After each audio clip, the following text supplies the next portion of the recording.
practice or are you running a business? Valuation is the ultimate KPI.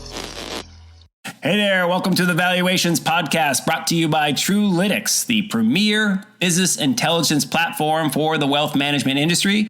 My name is Mike Langford, and I will be your host, and this is episode 2, and it's a very special episode because joining me today is none other than Carla McCabe, the Director of Practice Management at Truelytics. And so for many of you listening, Carla is the voice you interact with most at Truelytics because she is the one who's helping you get started and get the most out of Truelytics in your business. Little known fact about Carla, by the way, she has an absolute treasure trove of knowledge, both about the wealth management industry and what you need to do to improve the valuation and the success of your business. But she also is the longest tenured employee at Truelytics. That's right. She goes way back to the early days of Gladstone. So she also has a treasure trove of everything that there is to know about Truelytics. So she knows her stuff. So strap in, buckle up, grab a beverage if you need to, get ready because this is going to be a great podcast. You don't want to miss it. Hey, Carla, glad to have you. I guess I should say first, what up, OG? Like, you're looking at your LinkedIn profile, I noticed you are the OG of the Truelytics team. And OG in this case, instead of being original gangster, you are the original Gladstone legacy team member. So talk to me about that journey. I didn't even realize you went back that far with the company until I went onto the IMDb, as I call it for the business world, LinkedIn, and kind of went through your history. So how did you arrive at Gladstone, the precursor to Truelytics, and what's the experience been like before the acquisition, the rebranding, and the solution pivot to what became Truelytics? Yeah, Mike. So it's actually a really funny story. I joined Gladstone about 10 and a half years ago. Prior to, entering the financial services industry, I was actually working in the actuarial field. I unfortunately got laid off due to the consolidation that was going on in the health industry. So I ended up at Gladstone. It was purely by chance. It was the craziest story. I was working with a placement agency and interviewed to be the assistant to the president at Gladstone's sister firm. During the interview process, they somehow determined I was going to be a better fit for Gladstone. So I was hired to be Paul Lally's, who's the former president of Gladstone, his assistant. Craziest turn of luck and circumstances. And it was always jokingly referred to, that I got the bait and switch. So, right. So I joined Gladstone 10 and a half years ago, like I said, as an administrative assistant. Just my natural personality. I'm pretty curious and I'm always, thirsty and hungry for knowledge. So I worked really, really hard and I learned the industry. When I left Gladstone a year and a half ago, I was a managing director running the corporate planning team. Wow. Well, that's quite the journey. That's awesome. It's like a Cinderella story. Right. So Gladstone Analytics, as the software was referred to previously, was really only a direct to advisor solution at the time. It certainly wasn't our core business, being an investment banking firm. And many people don't know this. We actually created the software kind of by accident. We built it in-house to be a solution for ourselves when working with our investment banking clients to kind of take a first look at valuation and a great way to collect their data. We realized we had a SaaS product. We rolled it out to the industry. Unfortunately, we didn't really have the time or the resources or the experience, et cetera, to, continually be investing and progressing the software like Truelytics is able to because it's their dedicated product. Wow, that is a great story. I love that. It is really interesting. You think about all the people you've met over the course of your career and how their career has transformed over time. And what is that stat? They say something like, most people, I'm not sure if I actually have any stats, so I shouldn't say stat, but most people are doing something completely different from what they, went to school for within 5 years after graduating. It sounds like, you can apply the same thing to your career. Like once you join a firm, you might find yourself doing something completely different than the reason why you joined the company. That kind of leads me to what you do today. You are the director of practice management for for Truelytics. That's your official title. And so for those who are a little unaware of what practice management is, or what a director of practice management would do, can you kind of give us a little bit of an overview of like, what does that do? What is that all about? Absolutely. I mean, I'm kind of the unofficial product expert of the software, having been with it since its inception, which, believe it or not, was almost 10 years ago. So my primary responsibility now is really to assist all of our users, make sure that they're entering their data correctly, helping them understand the output that our reports provide. So being a practice management professional, it's really about understanding the valuation and how it acts as a health metric for your business. The Truelytics platform kind of sort of functions as almost a physical for your firm, similar to how you would go to the doctor for an annual exam. So it's working with our clients, helping them understand what data they should be putting in, helping them then utilize that information as that health metric. What is the health of my firm? Where are my deficiencies? What do I need to work on to make it better? Very few people really get a valuation just for the sake of having a valuation. There's usually another underlying driver or pain point that's kind of motivating that inquiry, whether it's an M&A function, a desire to increase profitability, maybe some sort of corporate planning like succession planning. So my job really is to help you or help our users read the results from their quote unquote physical and objectively analyze, decipher those results as they pertain to each particular situation. And then hopefully I get to work with our clients to help them create a plan to actually get them to that desired objective that kind of brought them to us in the first place.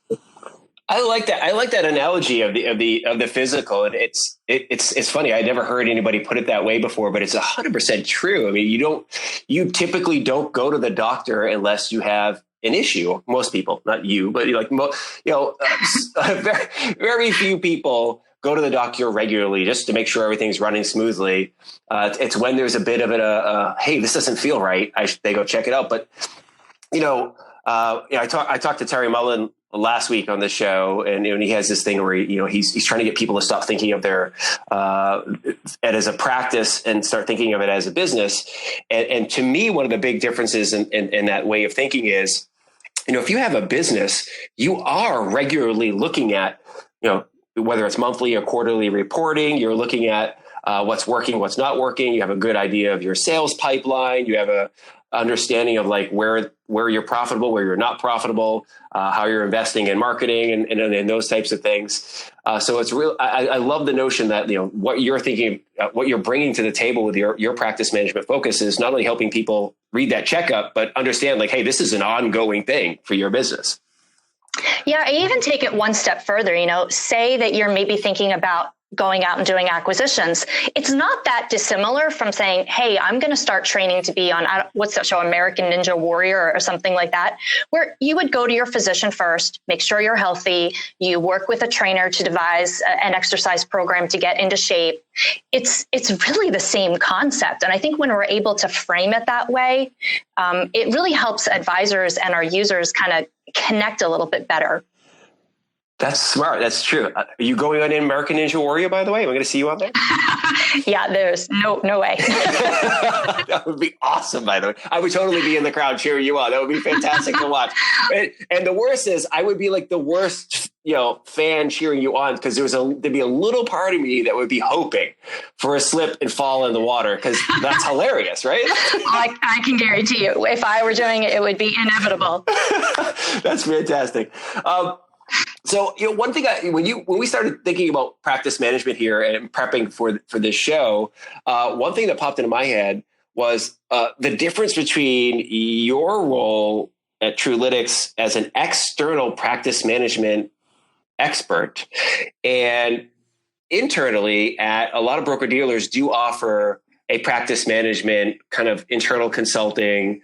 It's a little more structured at wirehouses and so forth, but can you do a little bit of a compare and contrast to like what it is that you bring to the advisor or even to the organization versus their own internal practice management professionals? Because I do think I've heard some of this feedback sometimes where like, especially at independent broker dealers, it's not uncommon for them to feel like, well, we've got this, right? We have a practice management person. We don't need any outside help. But what is it that you bring that's either supplemental or just dramatically different?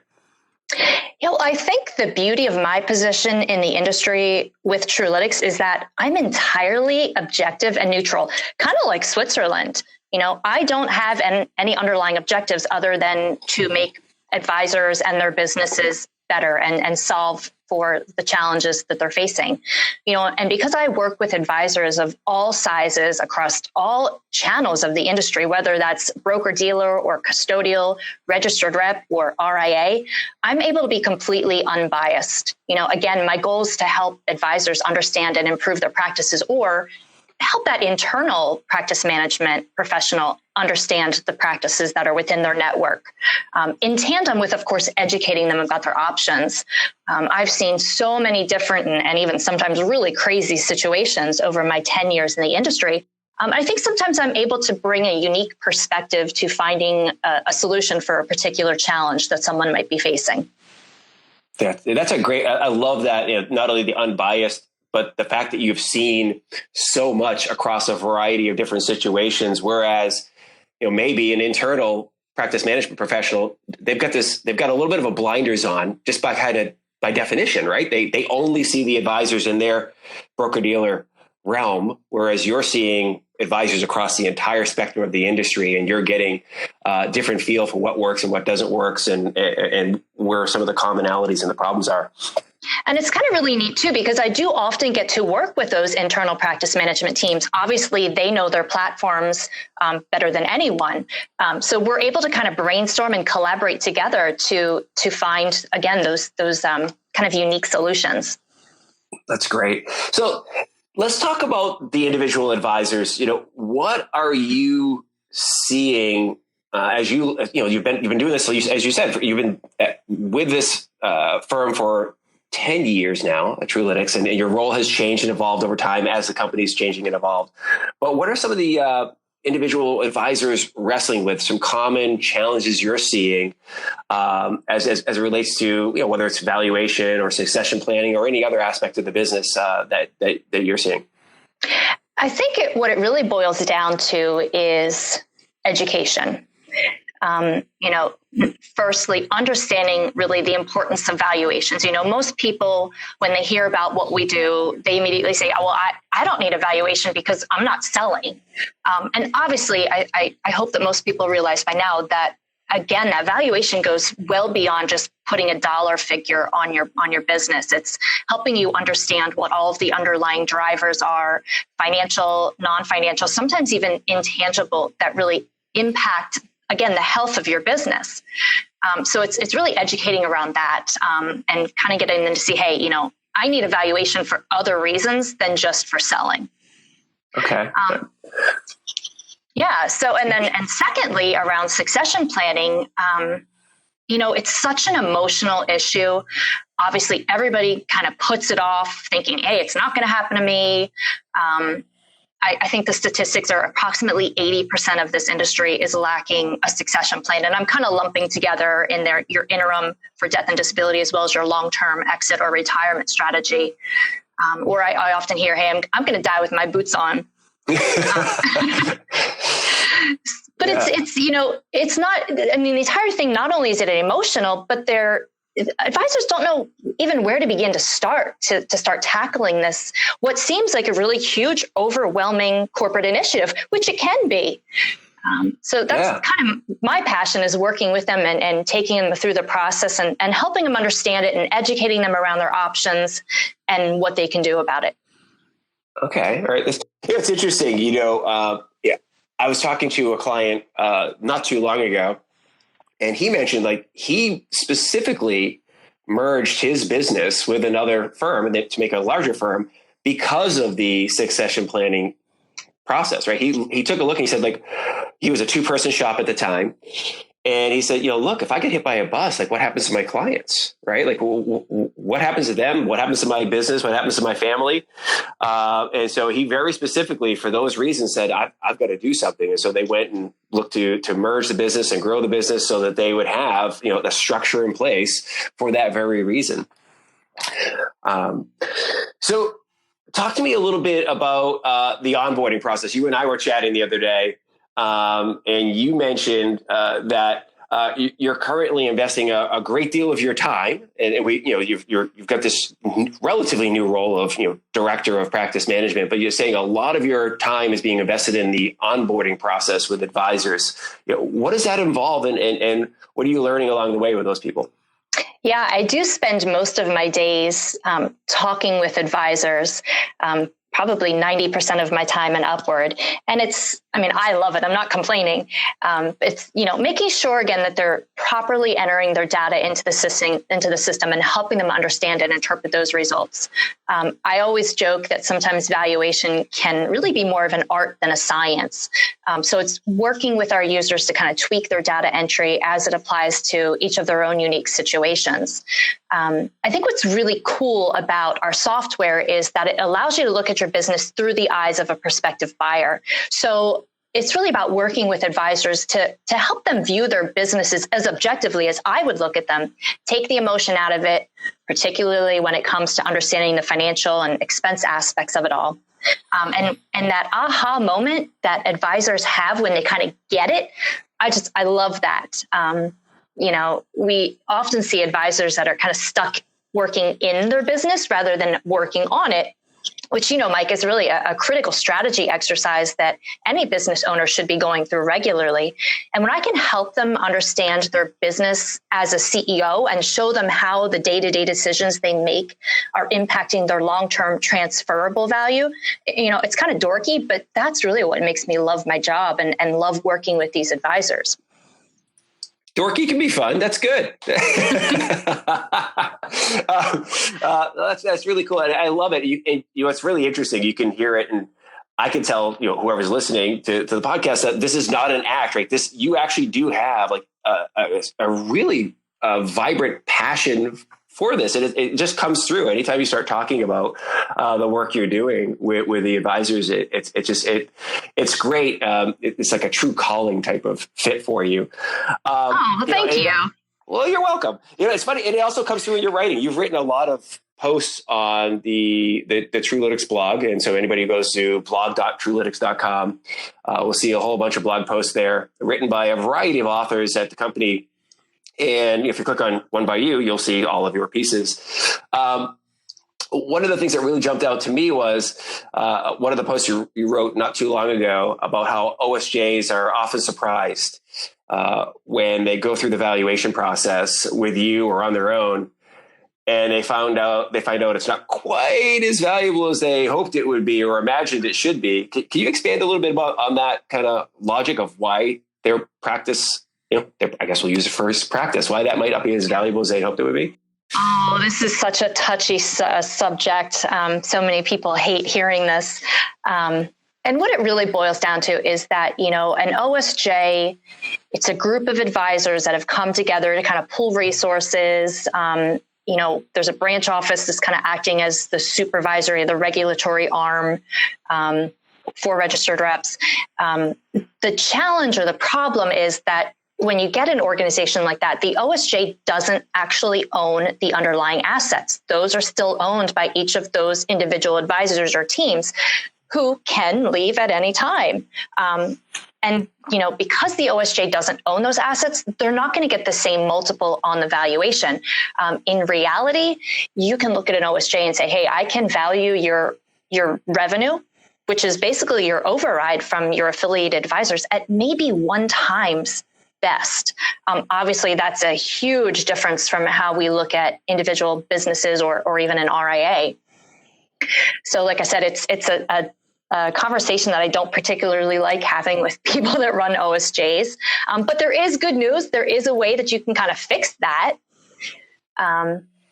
And while that model is, kind of necessary for smaller advisors, there's certainly a need for it. That's not going to go away. I think especially as the industry continues to evolve, I think broker-dealer home offices are, trying to shed some of that responsibility from a direct home office supervisory situation. But the OSJ model in and of itself, I think, really needs to kind of shift away from kind of a co-op solution, which, if you think about it, and if we're honest with ourselves, that's kind of how they're functioning for the most part, most of the traditional ones. But it needs to shift to something that can create more transferable enterprise value. I do see a few OSJs out there that are starting to implement this concept, and they do that by using a dedicated management team, really adding those true value-added components that really entice an advisor to stay. Some are even using like a succession backstop program so that OSJ can eventually acquire assets, thereby creating value for the OSJ. That's great.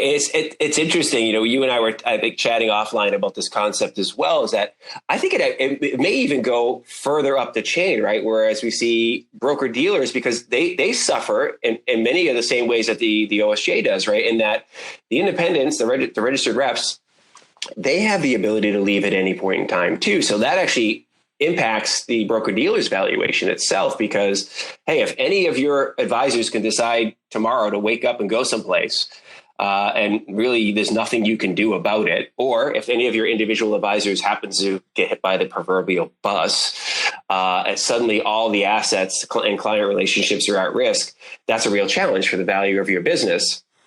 So what can you do to improve that? And I think probably a lot of the things you're talking about at the OSJ level will probably start to filter up. Do you think similarly, or? You're absolutely correct. If you look at the end user, so the clients of the advisor, so the advisor and their clients, they have this relationship. It's a relationship-driven industry.